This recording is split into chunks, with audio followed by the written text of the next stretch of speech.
Morning everyone. I am Tariwase Januarin Mantawid, Group Reporter number 6, and my topic is applying TQM and the manager's planning process. So, itong slide na to ay nag-introduce sa topic kung paano pwedeng i-cooperate ang TQM sa managerial planning process. Nagsiset ito ng stage para sa presentation mo at sinasabi sa audience na i-connect natin ang mga prinsipyo ng quality management sa practical na paraan ng pagpaplano ng mga manager. What is total quality management? A comprehensive management approach that focuses on continuous improvement of process, products, and service to meet customer needs and exceed expectations. Core principle: customer satisfaction, continuous improvement, employee involvement, data-driven decisions making, process approach, system approach to management, leadership, and supplier relationships. Customer satisfaction meeting and exceeding customer needs and expectation is primary goal. Continuous improvement, a commitment to ongoing refinement of processes and products.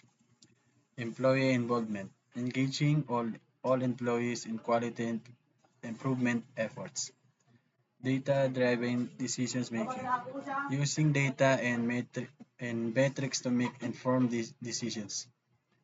Process approach, understanding and managing process as a system to improve efficiency and quality. System approach to management, integrating quality into all aspects of the organizations. Leadership, strong leadership's commitment to TQM principles and practices. Supplier relations, building mutually beneficial relationships with suppliers to improve quality and reduce cost. So, ang TQM ay isang company-wide philosophy na nagatutok sa quality sa lahat ng aspeto. Ang halimbawa nito ay isang hotel na hindi ay ang halimbawa ito ay isang hotel na hindi lang malinis na kwarto ang goal kundi pwedeng pati quality service sa receptions. Mabilis na check-in at palaging magalang na staff. Sa slide na ito ay bawat principle ay parang haligi ng nagbibigay suporta para sa tuloy-tuloy na improvement. Next. Involves a managerial planning process overview. Involves a series of steps to establish a roadmap for achieving organizational goals. It begins with analyzing the current situation, settings, and objectives, developing premises, identifying alternatives, evaluating options, and selection the best course of action. The plan is then implemented and monitored with follow-up actions taken as needed. Here's a more detailed breakdown of the managerial planning process. Analyze situation. This involves understanding the organization's current state, including its strengths, weaknesses, opportunities, and threats. Set objectives. Define clear and measurable goals that the organization aims to achieve. Develop premises. Identify assumptions about the external and internal factors that may affect the plan. Identify alternatives. Explore the different courses of action that could lead to the desired objectives. Evaluate alternatives. Analyze the pros and cons of each alternative and their potential impact on the organization. Select the best course of action. Choose the most effective and feasible alternative based on the evaluation. Implement the plan. Put the chosen course of action into practice, allocating resources and assigning responsibilities. Monitor and evaluate. Continuously track progress and make adjustments as needed to ensure the plan remains effective. Follow-up action. Take corrective measures of deviations from the plan are observed and re-evaluate the plan's effectiveness. So ito ang step-by-step na proseso para mag-set at ma-achieve ang goals ng epektibo. Halimbawa, kung gusto mong mag-launch ng bagong burger sa restaurant, i-analyze mo muna ang market trends at feedback ng customers. Mag-set ka ng goal. Halimbawa, magbenta ka ng 500 burgers kada araw. Kumuha ka ng premises tulad ng magkakaroon ka ng promo para maengganyo ang mga customers. Mag-brainstorm ang iba't ibang strategies gaya ng discounts o social media ads. Piliin ang best option and i-assign ng task at i-monitor kung epektibo ba ito. Okay, next, integrating TQM into planning. Into planning involves aligning quality improvement efforts with the organization's overall strategic goals. This ensures that quality is not just an afterthought, but a core component of all planning process, from the developing a quality policy to monitoring and evaluating progress. Customer-centered objectives, team collaboration, continuous review, and prevention-oriented. Customer-centered objectives, goals based on a customer needs and feedback. Team collaboration, planning includes cross-functional teams. Continuous review, regular updates and improvements to plans. Prevention-oriented, plans are made to prevent issues, not just fix them.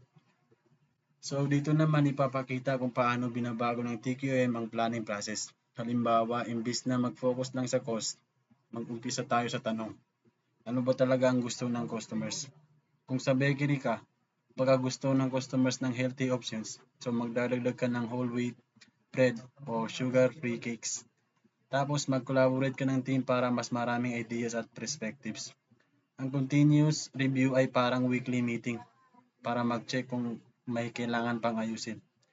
Ang prevention-oriented planning ay gaya ng pag-double check ng ingredients para siguradong fresh at walang problema bago magbenta. So next, tools used in TQM for planning. SWOT analysis with the quality matrix, flow charts, cause and effect diagrams or fishbone diagram, check sheets, and histograms. So sa TQM planning, maraming tools na magagamit. Halimbawa, gumawa ka ng SWOT analysis para makita ang strength mo tulad ng masarap na Black Sambo at weaknesses tulad ng kulang ng marketing.